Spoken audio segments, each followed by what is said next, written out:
নমস্কার, আমি অর্ণব। আপনারা দেখছেন বাংলা 294। আজ আমাদের সাথে আছেন রাজনৈতিক বিশ্লেষক অধ্যাপক শুভময় মৈত্র। আপনারা দেখছেন বাংলা 294। নমস্কার শুভময়দা। আমরা এবার একটু জনমত সমীক্ষা নিয়ে আলোচনা করি। জনমত সমীক্ষা, তো এই জনমত সমীক্ষাটা নিয়ে আমার যেটা আপনার কাছে মেইন প্রশ্ন সেটা হচ্ছে যে এত রকমের জনমত সমীক্ষা, সার্ভে, মানে টিভি খুললে যেখানেই দেখবেন শুধু সমস্ত মানুষকে প্রেডিকশন করে দিচ্ছে, এই করে দিচ্ছে। এই প্রেডিকশন এবং গ্রাউন্ড রিয়েলিটি, এটা যদি আমাদের একটু আপনি ক্লিয়ার করে বলেন তাহলে আমাদের বুঝতে সুবিধা হবে যে এটার থ্রু দিয়ে আমরা ভেসে যাব বাজারে যা খবর পাচ্ছি, না আমরা একটু যাচাই করে নেব। একেবারে আপনার প্রথম জিনিসটা হচ্ছে ধরুন আমাদের মায়েরা যখন ভাত রান্না করেন আর কি, তখন তো হাঁড়ির ভাত থেকে আপনি দেখবেন যে নিশ্চয়ই হাতাটা দিয়ে একবার ভাতটা নেড়ে নিয়ে সেখান থেকে তুলে তবে হাতে টেপেন আর কি। ওপর থেকে কিন্তু দুটো ভাত তুলে টেপেন না, এটাকে বলে স্যাম্পলিং, এবং তার আগে কিছু কাজ করতে হয়। এবার খুব সহজ হিসেব হচ্ছে, আপনি যদি ভোট শতাংশ জানতে চান, পশ্চিমবঙ্গের ভোট শতাংশের ভাগ মোটামুটি, তাহলে আপনার 1000-5 স্যাম্পল লাগবে। 1000-5 স্যাম্পলে আপনি যদি মনে করেন আপনি ফোন করে প্রশ্ন করবেন তুমি তৃণমূলকে ভোট দেবে না সিপিএমকে, এর উত্তর কেউ দেবে না। এবং সেক্ষেত্রে মানুষ পাঠিয়ে সঠিকভাবে করতে 1000-5 স্যাম্পলে যদি আপনি 1,000 টাকা করে পার স্যাম্পলের জন্য খরচা করেন, কারণ সব স্যাম্পল তো এক জায়গায় পড়বে না যে এক জায়গায় গিয়ে সব জিজ্ঞেস করে নিলেন, সেক্ষেত্রে 5000 গুণ 300, এটা হচ্ছে 15 লক্ষ টাকা। অর্থাৎ মোটের ওপর আসনের হিসেবে আসছি না এখন, শুধু ভোট শতাংশর একটা আভাস পাওয়ার জন্যে। এবং এই ভোট শতাংশ আভাস কার্ডটা ভালোভাবে পাবেন তৃণমূল আর বিজেপিরটা, কারণ তা মানে এই মুহূর্তে যদি ধরে নিই তাদের ভোটটা ওই রকম 40-50% কাছাকাছি আছে। সিপিআইএম বা কংগ্রেসের ভোট যদি ধরে নিই যে 10-15% বা কোনো একটা অঞ্চলে আছে, তাহলে কিন্তু তার জন্য একটু বেশি স্যাম্পল হলে ভালো হয়। অর্থাৎ এর একটা খরচ আছে। এবার প্রশ্ন হচ্ছে, যিনি সার্ভে করছেন তিনি বলে দেন 72,000 স্যাম্পল নিয়ে কাজ করেছি বা কিছু একটা। এবার তিনি যদি ফোনে করেন তাহলে তার সঠিক উত্তর তিনি পাবেন না, ফলে সেই স্যাম্পলের যে ফলাফল তাকে অ্যানালাইজ করে সেটা মিলতেও পারে, নাও মিলতে পারে। কিন্তু বড় বড় সংস্থাগুলোর অ্যানালাইসিসও আজকাল মিলছে না, মানে কি এটা না, আবার বলছি না, ভোটাররা সাবধান হয়ে গেছে নাকি মুড চেঞ্জ হয়ে গেছে, দেখুন কেন প্রপারলি ধরা যাচ্ছে না? প্রশ্ন হচ্ছে ভোট শতাংশ যদি কেউ না মেলাতে পারেন অন্তত বড় দুটো, মূল দুটো তিনটে দলের, তাহলে বুঝতে হবে যে তিনি সঠিক পদ্ধতি ফলো করেননি এবং তিনি 10-15 লক্ষ টাকা বা 20 লক্ষ টাকা খরচা করেননি। 10-15 বা 20 লক্ষ টাকা খরচা করলে পশ্চিমবঙ্গের বা কোনো একটি কেন্দ্রের কোন দলগুলি বেশি বেশি যারা ভোট পাবে, তারা কি পার্সেন্টেজে ভোট পাবে, সেটা আপ টু সার্টেন এরর, 2-3% তো এরর হবে, এক্স্যাক্ট তো মিলবে না। এবার ধরুন দেখলেন তৃণমূলের ভোট 45, বিজেপির ভোট 44, তাহলে সেখানে কে জিতবে তো বলাই যাবে না, কারণ তার তো ভুল থাকবে 3%। হয়তো আসলে বিজেপি হচ্ছে 46, তৃণমূল হচ্ছে 44, এরকম তো হতেই পারে। এবার তার মানে প্রত্যেকটা আসন বুঝতে গেলে কি করতে হবে? তাহলে আসন বুঝতে গেলে সেই আসনে 4-5 হাজার স্যাম্পল নিয়ে কাজ করতে হবে। এমন নয় যে পশ্চিমবঙ্গের ভোট পার্সেন্টেজ যত স্যাম্পলে জানা গেল তার একটা সমানুপাতে ভাগ করে একটা কেন্দ্রে জানা যাবে, সেটা কিন্তু নয়, সেখানেও 4-5 হাজার লাগবে। তাহলে সারা রাজ্যে 5,000 স্যাম্পেলে যদি 1,15,00,000 টাকা খরচা হয়, তাহলে 294টায় 300 দিয়ে গুণ করুন, তাহলে 15 লাখকে 300 দিয়ে গুণ করলে কি পাবেন? 3-15-45, আর আবার দুটো শূন্য যাচ্ছে 45 কোটি টাকা। 45 কোটি টাকা দিয়ে কেউ সমীক্ষা করছেন বলে আমার অন্তত খুব একটা বিশ্বাস হয় না। সুতরাং সমীক্ষার যে ফলাফল, সেই ফলাফল একেবারেই আপনি এরকম, আপনার যদি মনে হয় তৃণমূল জিতছে, বিজেপি জিতছে, সিপিএম জিতছে, কংগ্রেস জিতছে, আপনি ভোটের আগের একটা এক্সাইটমেন্ট ক্রিয়েট করা, এতটা আসন পাবে, ও অতটা আসন পাবে, সেটা হচ্ছে বিনোদন। এই বিনোদন মানেই আবার সেই কেমিস্ট্রি, আবার সেই নন লিনিয়ারিটি। এগুলো দিয়ে কি কখনো কোনো একটা পারসেপশন ক্রিয়েট করার চেষ্টা করা হচ্ছে? একদম আপনার ধরুন তৃণমূল একটা ধরো, বা আমি আপনাকে একেবারে উদাহরণ দিই, শাসক দল বিরোধী দল তারা এক একজন এক এক রকমের একটা রেজাল্ট ক্রিয়েট করে ক্রিয়েট করার চেষ্টা, এটাই হচ্ছে মজা, সেটা করে না। ধরুন আজকে যতগুলো সার্ভে হচ্ছে, মমতা বন্দ্যোপাধ্যায় বলছেন জনসভার থেকে সব বিজেপির লোক সার্ভে করছে, এরকম একটা বলেছেন এর মধ্যে সম্ভবত, আমি যদি খুব ভুল না করি। তার মানে উনিও তো 4টে কোম্পানিকে বলে 4টে সার্ভে করে দিতে পারেন, তৃণমূল ব্যাপকভাবে জিতছে, করছেন না কেন? সেটা তো করতে পারেন। অর্থাৎ কেউ একটা সার্ভে করে যদি ভোটের ফলাফল ব্যাপকভাবে প্রভাবিত করতে পারতো, তাহলে তৃণমূল 4টে কোম্পানি দিয়ে 4টে সার্ভে করে দিতে পারতো না? তার মানে কি?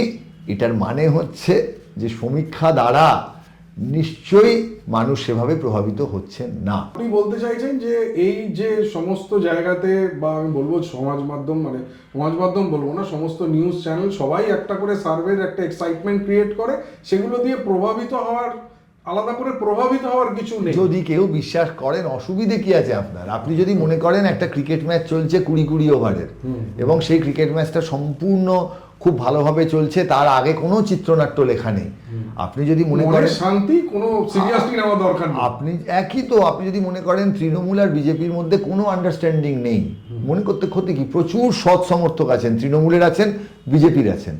বিজেপির যে সৎ সমর্থক তিনি মনে করছেন আমার দলটা লড়াই করছে তৃণমূলের বিরুদ্ধে, তৃণমূলের যে সৎ সমর্থক তিনি তার মতো করে লড়াই করছেন, তার বিশ্বাস ভাঙার দরকার কি? আমরা জোর করে যদি বলি সেটিং সেটিং সেটিং হলো। এবার এই যে প্রত্যেকটি জিনিস, এই যে সার্ভেগুলো সেটিং না বিনোদন না সত্যিকারের হচ্ছে ভেবে আমি বিশ্বাস করব, এই নিয়ে আলোচনা চলবে। আমাদের যে এই যে আমরা ঈশ্বর বিশ্বাস করি, ঈশ্বরের কি খুব প্রমাণ আছে? আমরা তো করি বিশ্বাসী, আমি নিজেও তো ঈশ্বর বিশ্বাসী, কিন্তু তার কোনো প্রমাণ করার চেষ্টা করি। বিশ্বাস আর প্রমাণের পার্থক্য থাকবে। অর্থাৎ আপনি একটা সমীক্ষা বিশ্বাস করুন না, কোনো ক্ষতি নেই, বিনোদনীভাবে করুন, আপনি সত্যিকারের বিশ্বাস করুন, কোনো ক্ষতি নেই, আপনি প্রমাণ করতে চাইবেন না, আপনি দয়া করে বলবেন না বিজ্ঞানসম্মতভাবে এই জিনিসটা হচ্ছে, তাহলে মিটে গেল। বিজ্ঞানের কথা বলতে গেলে, অঙ্কের কথা বলতে গেলে আপনাকে কিন্তু তখন সত্যিকারের পড়াশোনা করে, সত্যিকারের ইনভেস্ট করে জিনিসটা জানতে হবে। সেটা খুব সুন্দর একটা নতুন পার্সপেক্টিভ পেলাম যে কোনো একটা সমীক্ষাকে বিশ্বাস করার আগে তার পেছনে অনেক তথ্য যাচাই করে বিশ্বাস আর প্রভাবিত হওয়ার আগে, বিশ্বাস না কেন আমরা বিশ্বাসে প্রভাবিত হই? আমরা খুব বিপদে পড়লে মাকে ডাকি না, আমরা তো ঈশ্বরকে ডাকি প্রভাবিত হলে, সে তো বিশ্বাস করেই ডাকি।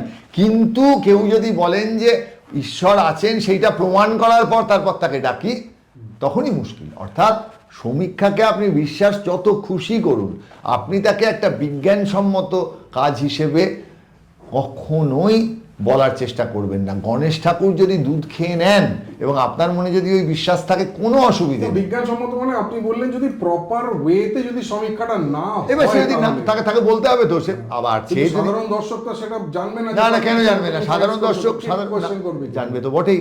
সাধারণ দর্শক যদি মনে করে যাচ্ছে ওটা বিজ্ঞানসম্মতভাবে হয়েছে, তাহলে সাধারণ দর্শক তখন বলবে যে ওই আজকে তো অন্য মানুষকে রিচ করা খুব সহজ, কোনো একটা টিভি চ্যানেলের ইমেল অ্যাড্রেস তাই করে বলবে আচ্ছা দাদা আপনারা এগুলো একটু আপনাদের টিভি চ্যানেলে দেখান যে কীভাবে করেছে।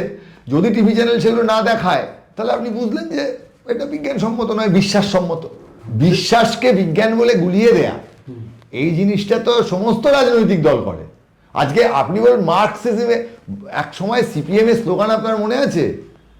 মার্ক্সবাদ সর্বশক্তিমান, কারণ ইহাই সত্য। আজকে কি করে কোথা থেকে সিপিএম প্রমাণ করলো যে মার্ক্সবাদই একমাত্র সত্য? ওটা তো একটা দর্শন। অর্থাৎ সিপিএম এর লোকেরাও এই কীর্তি করেছে। সাধারণভাবে সিপিএম এর লোকেদের যে শিক্ষা দীক্ষায় গুণগত মান ছিল, এটা পশ্চিমবঙ্গের মানুষও মনে করেন, আমিও মনে করি।